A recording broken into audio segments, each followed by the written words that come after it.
This week on Add-in Tennis. The beatings continue.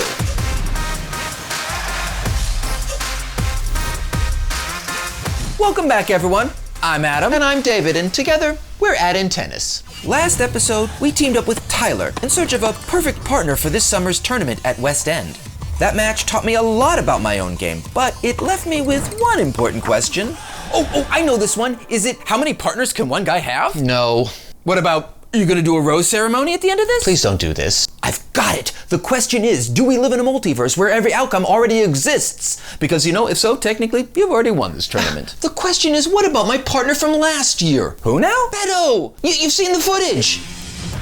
Beto and I come from completely different backgrounds, but somehow, it just works. He's relentlessly positive, always encouraging, and somewhere along the way, he stopped feeling like a partner and started feeling like family. Last year, we made it all the way to the quarterfinals before I got injured and had to withdraw.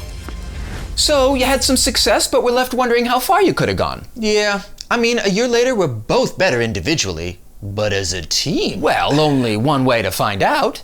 And for that, we called up two of West End's best. Erick is what happens when a former linebacker discovers tennis. That's less backstory and more a warning. He brings power, natural athleticism, and a serve that is second to none. But where Erick is a hammer, Jon is a scalpel. He starts out all smiles and charm, but when he gets close, it's over. He's patient, crafty, and can absolutely paint the lines with his shots. Whoa. They sound a lot like the team you and Beto are trying to become. Trying to? Is the magic gone? Well, let's take a look. Roll point 62. Erick serves a rocket. But Beto shows why he's dangerous as his forehand sneaks behind Jon. Sensing this opportunity, you poach. Yeah, and completely blow it. Which is why I picked this point, because this moment right here, this is where most partnerships break down. But do either of you panic? No. You recover, taking the alley, Beto slides over, covering the middle, and suddenly, Erick doesn't have an easy winner.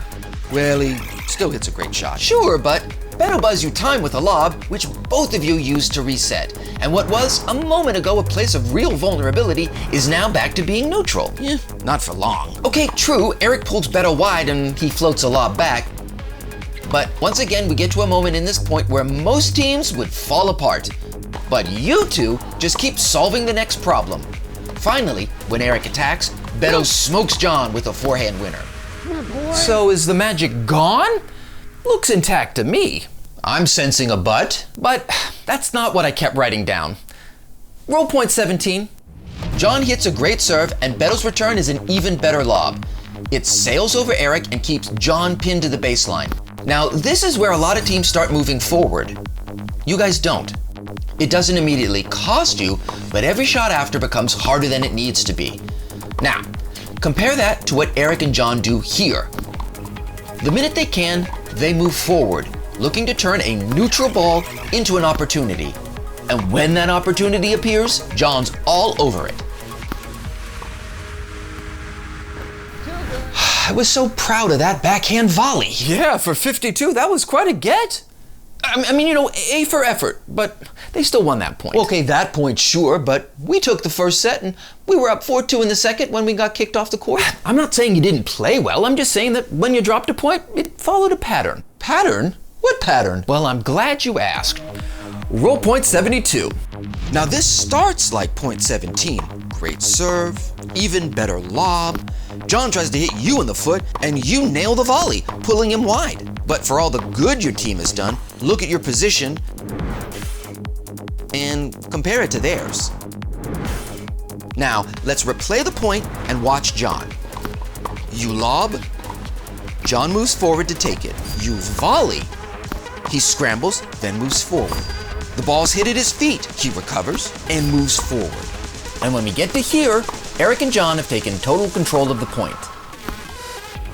This is the difference. When your team creates an advantage, you often wait. When their team creates an advantage, they look for a way to claim the net. And eventually, they hit a shot that neither of you can reach. Not because they hit harder or better, but because they keep moving forward. Okay, so chemistry isn't the issue. No, you guys trust each other, you communicate well. The question isn't whether the magic's gone. It's whether if magic alone's enough. Yeah, that's what you gotta ask yourself. Well, what do you think I'm doing? All right, story guy, what's next? Next up is a rematch with Tyler against Xander and Max to see if those lessons from the first match actually stick. So it's gonna be redemption or humiliation. Realistically, probably a bit of both. Great. Well, we hope you liked the episode. If you did, like and subscribe. And let us know in the comments, is chemistry enough? Or does a doubles team need to see the court the same way? Until the next time, I'm Adam. And I'm David, and we're wishing you A partnership built on chemistry. It's warm and fuzzy feelings. Huh. Now we're not on the same page. Wait, did you just ruin the ending for a metaphor? Maybe? It's gonna be a long season.